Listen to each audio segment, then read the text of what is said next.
Hello guys, welcomes to Nandu's tutorial. मैं हूं आपका नंदू और सबका बंधु, जो आज लेके आया हूं आपके लिए क्लास नाइन्थ का बायोलॉजी का पहला चैप्टर, जिसको मैं आज बताने वाला हूं। लेकिन उससे पहले मैं आपको ये बता दूं कि लाइफ में कभी भी एक वाइट बोर्ड के सामने अगर यहाँ पर एक डॉट है और कोई पूछे आपको कि ये क्या है, तो हमेशा हम बोलते हैं कि देखो एक ब्लैक डॉट है, कि एक रेड डॉट है, कुछ भी है। लेकिन प्रॉब्लम क्या है, इस डॉट में नहीं है। ये बोर्ड इतना सारा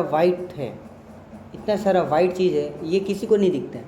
लेकिन वो छोटा सा ब्लैक डॉट है या फिर रेड कलर का डॉट है, वो सबको दिखता है।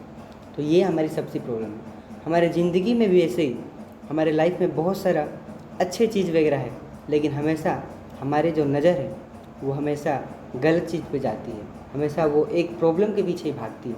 ठीक है, तो उसके पीछे ना भागते हुए हमको क्या देखना चाहिए, हमको सोचना चाहिए कि लाइफ में बहुत सारी अच्छी चीज़ें भी हैं, उसको याद करके आगे बढ़ना चाहिए, अपने आप को मोटिवेटेड रखना चाहिए। ठीक है, तो चलिए अब पहला चैप्टर को स्टार्ट करते हैं। तो अपना पहला चैप्टर है फंडामेंटल यूनिट ऑफ लाइफ। ठीक है, जो कि चैप्टर 5 है, जो कि फंडामेंटल यूनिट ऑफ लाइफ क्या है उसके बारे में हम लोग अभी पढ़ने वाले हैं। ठीक है, तो चलिए टाइम वेस्ट ना करते हुए चैप्टर को स्टार्ट करते हैं। तो फंडामेंटल यूनिट ऑफ लाइफ किसे बोलते हैं? तो मैं डायरेक्टली अगर बोलूँ तो सेल जो होता है, सेल को ही हम लोग बोलते हैं फंडामेंटल यूनिट ऑफ लाइफ।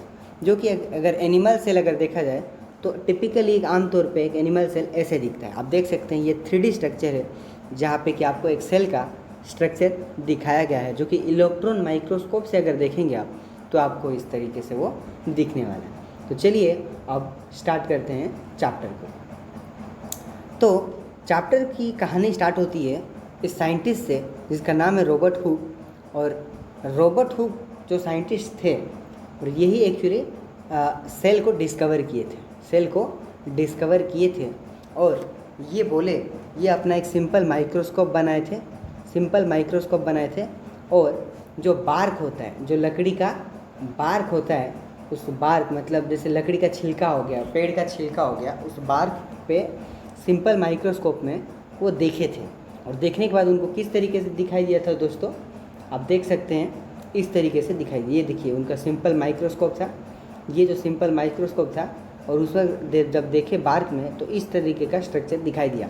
ठीक है, इस तरीके का स्ट्रक्चर दिखाई दिया, जिसको वो अपने लैटिन वर्ड में बोले लिटिल रूम जैसे दिखाई दे रहा है। और लिटिल रूम लैटिन में उसको सेल बोलते हैं। क्या बोलते हैं?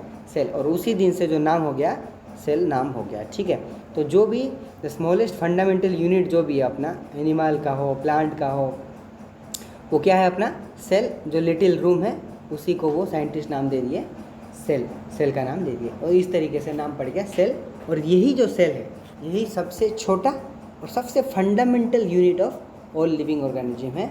जो कि एनिमल हो या फिर प्लांट हो, उसका कुछ भी फंक्शंस वगैरह को सस्टेन करने के लिए, वो फंक्शंस वगैरह चलाने के लिए ये सेल ही सबसे इम्पोर्टेंट फंक्शन प्ले करता है। ठीक है, अब आगे बढ़ते हैं। रॉबर्ट ब्राउन 1833 में, वो जो सेल होता है अपना, सेल के बीचों बीच एक न्यूक्लियस होता है। क्या होता है दोस्तों? न्यूक्लियस होता है। तो 1833 में रॉबर्ट ब्राउन, जो कि इस तरीके से दिखते थे, थोड़ा हैंडसम भी दिख रहे हैं, तो रॉबर्ट ब्राउन इस न्यूक्लियस का डिस्कवर किए थे। ठीक है, न्यूक्लियस का डिस्कवर किए थे। कौन किए थे? Robert brown. उसके बाद अगर देखा जाए तो स्केलेडियन और स्वान, जो कि सेल थ्योरी देते हैं। क्या देते हैं? Cell theory. स्केलेडियन और स्वान सेल थ्योरी देते हैं। क्या देते हैं दोस्तों? Cell theory. जिसमें वो सेल थ्योरी में पहले बोलते हैं कि जितने भी लिविंग ऑर्गेनिज्म हैं, वो सब सेल से बने हुए हैं। वो सब किस चीज़ से बने हुए हैं? सेल से बने हुए हैं। यह है पहला पॉइंट सेल थ्योरी का, जो कि स्केलेडियन और स्वान ने दिया था। दूसरा पॉइंट के बारे में अगर बात करूं तो इन्होंने कहा कि जितने भी सेल हैं वो कहाँ से बने हैं? प्री एग्जिस्टिंग सेल से बने हैं। कहाँ से बने हैं? प्री एग्जिस्टिंग सेल, मतलब पहले से भी एक सेल बना हुआ था, और वो प्री एग्जिस्टिंग सेल से ही बाकी के फ्यूचर सेल्स वगैरह बनते हैं। ऐसे कौन बोला? स्केलेडियन और स्वान 1839 में सेल थ्योरी प्रपोज करते हैं। ठीक है दोस्तों, अब आगे बढ़ते हैं। तो आगे अगर देखेंगे तो फिर नए साइंटिस्ट आए, वो बोले कि हम भी कुछ करते हैं, हमें भी कुछ बोलना चाहिए। तो विर्चू जो सेल थ्योरी में जो सेकेंड पॉइंट में आपको बताया कि जो सेल है वो प्री एग्जिस्टिंग सेल से ही बना हुआ है। जो सेल है प्री एग्जिस्टिंग सेल मतलब पहले से ही एक सेल था जो कि एक नया सेल को दिया। और ये बात कौन बोला? ये विर्चू। कौन बोले? विर्चू नामक साइंटिस्ट, वो इस चीज़ के बारे में बोले थे। ठीक है दोस्तों, तो विर्चू सेल थ्योरी में एक पॉइंट को ऐड कर दिए कि cell exist from pre existing cell. ठीक है, अब सेल थ्योरी क्या है कि सेल जो है वो structural and functional unit of life है, और जितने भी सेल हैं वो प्री एग्जिस्टिंग सेल से ही बनते हैं। ये अपना सेल थ्योरी है। ठीक है, जो कि इम्पोर्टेंट है, क्वेश्चन आता भी है। अब देखते हैं जो ऑर्गेनिजम्स हैं, ऑर्गेनिजम्स टू टाइप्स में डिवाइड हैं दोस्तों। ऑर्गेनिजम्स, तो ऑर्गेनिजम्स जो हैं वो टू टाइप्स में डिवाइड हुए। एक होता है यूनिसेल्यूलर, एक क्या होता है? यूनिसेल्यूलर। यूनिसेल्यूलर क्या होता है?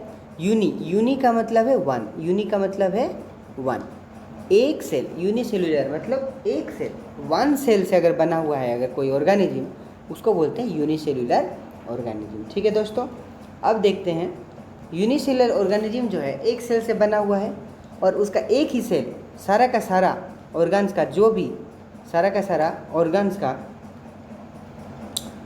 मतलब पूरा, मतलब ऑर्गेनिज्म को बनाने में, मतलब वो एक सेल पूरा ऑर्गेनिज्म एक सेल से बना होता है, और वो क्या करता है, जितना भी ऑर्गेनिज्म का कैरेक्टरिस्टिक्स है, सारा का सारा फंक्शन है, वो एक सेल ही सब कर देता है। जैसे कि एग्जांपल क्या है? एमोएबा। ये एक सिंगल सेल है, एक ही सेल है, और उसका सारा का सारा काम, जैसे कि रेस्पिरेशन हो गया या फिर एक्सक्रिएशन हो गया, रिप्रोडक्शन हो गया, हर काम सब ये सिंगल सेल ही सारा का सारा फंक्शंस वगैरह कंप्लीट कर देता है। तो एमोएबा एक एग्जांपल हो गया अपना यूनिसेल्यूलर ऑर्गेनिज्म का। ठीक है दोस्तों, यूनिसेल्युलर ऑर्गेनिज्म क्या है? और एक बैक्टीरिया वगैरह जो हैं वो भी एक यूनिसेल्युलर ऑर्गेनिज्म है। ठीक है, देखिए बैक्टीरिया ऐसे दिखता है, बड़ी कमाल का दिख रहा है बैक्टीरिया। तो बैक्टीरिया ऐसे दिखता है, ये भी सिंगल सेल यूनिसेल्युलर ऑर्गेनिज्म। ठीक है, अब देखते हैं मल्टी सेल्युलर। मल्टी सेल्युलर मतलब मल्टी का मतलब क्या है? मैनी। मल्टी का मतलब है मैनी मतलब ज़्यादा, एक से ज़्यादा। तो कुछ ऑर्गेनिज्म है जो कि बहुत सारे सेल से बने, मैनी सेल से बने हैं, तो इसीलिए उसको क्या बोलते हैं? Multi cellular organism. ठीक है, और मल्टी सेल्युलर ऑर्गेनिज्म में क्या होता है? Division of labour. Division of labour क्या है दोस्तों? डिवीजन ऑफ लेबर मतलब कुछ सेल्स को बोला जाएगा तुम एक्सक्रिएशन करो, कुछ सेल्स को बोला जाएगा कि तुम